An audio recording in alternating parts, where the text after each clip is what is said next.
The cheetah is built to launch. The spine coils, the back legs drive, and the animal accelerates into a dead sprint. But what happens if, right at top speed, one front paw sticks to the dirt for a fraction of a second too long? This schematic details our biological stress test. We're keeping the cheetah's normal anatomy, the deep chest, the long legs, the balancing tail, entirely intact. The only change is under the foot, replacing standard paw pads with soft, Gecko-inspired sticky pads. On paper, this feels like an obvious upgrade. You give the fastest runner on Earth maximum traction, suggesting a cat that can launch without slipping, take corners perfectly, and scale vertical tree trunks. But biological success doesn't come from bolting on the most extreme superpowers you can find. An animal survives because its individual parts form a single, coherent machine. If you drop a highly specialized mechanism into a system built for a completely different purpose, the entire machine begins to break down. Look at how a normal cheetah paw is constructed. Unlike a house cat, a cheetah's blunt claws stay partly exposed at all times. They dig into the earth exactly like the metal spikes on a runner's track shoe. That specialized paw operates on a strict biomechanical rhythm. Grip the dirt, push forward, and release immediately. The animal's extraordinary speed depends entirely on minimizing the amount of time its feet spend touching the ground. Contrast this diagram of a gecko's foot. It relies on microscopic hairs called setae, creating dry adhesion through molecular attractions known as van der Waals forces.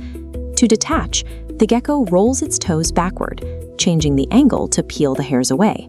That precise peeling motion takes time. Forcing a slow-release climbing tool onto an animal that requires an explosive, immediate release from the ground creates a severe mechanical paradox. When our altered cheetah initiates a hunt, the first few seconds look incredibly promising. The sticky pads bite into the soil, providing a slip-free launch off the starting line. The breakdown happens on the lift. Instead of the foot snapping upward in a clean bounce, the gecko toes force a rolling peel away from the dirt.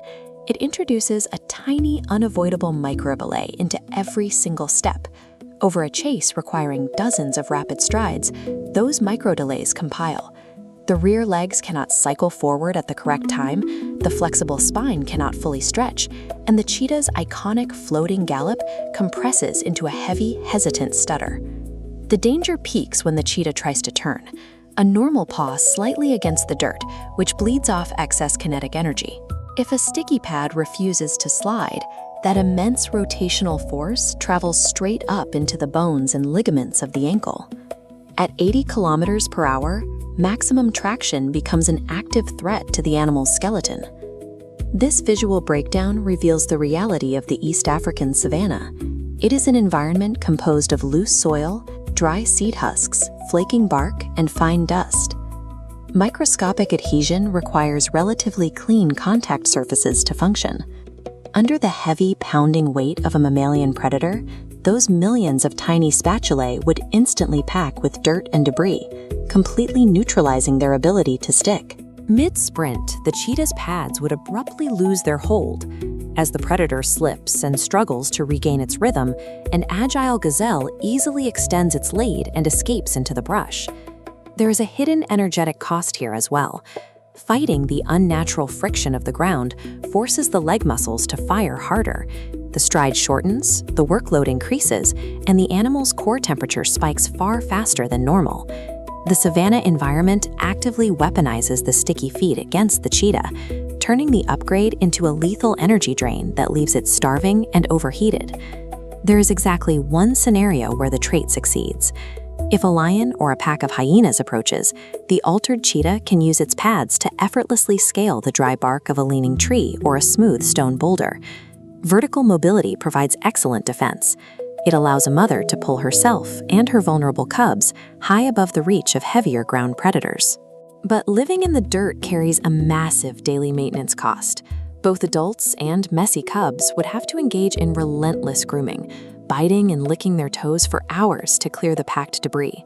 That constant friction from a rough tongue irritates the skin and creates small lacerations. For a hunter that relies entirely on flawless foot mechanics to secure its meals, a single infected toe pad guarantees starvation. The ability to climb certainly secures a temporary refuge from rivals, but it thoroughly compromises the biomechanics required to catch fast prey on open ground. To physically support the weight of a mammal through van der Waals forces, the paw would need massive surface area.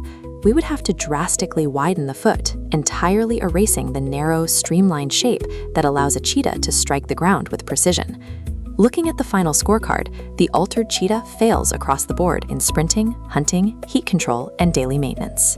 It only manages to secure a passing grade in climbing. A highly specialized population living exclusively in dense rocky woodlands might survive by abandoning sprinting entirely in favor of short, dropping ambushes. But out on the open plains, this predator would collapse. Evolutionary biology is a delicate network. When you force a perfect isolated trait into an already optimized machine, the conflict degrades the entire system. So we strip away the imaginary gecko toes and return the original paw. Once the fictional superpower is gone, the real anatomy is revealed as a highly tuned apex design. The true brilliance of the cheetah paw is its precise ratio of friction to freedom. It grips exactly enough to push the body forward and slips exactly enough to let the animal fly.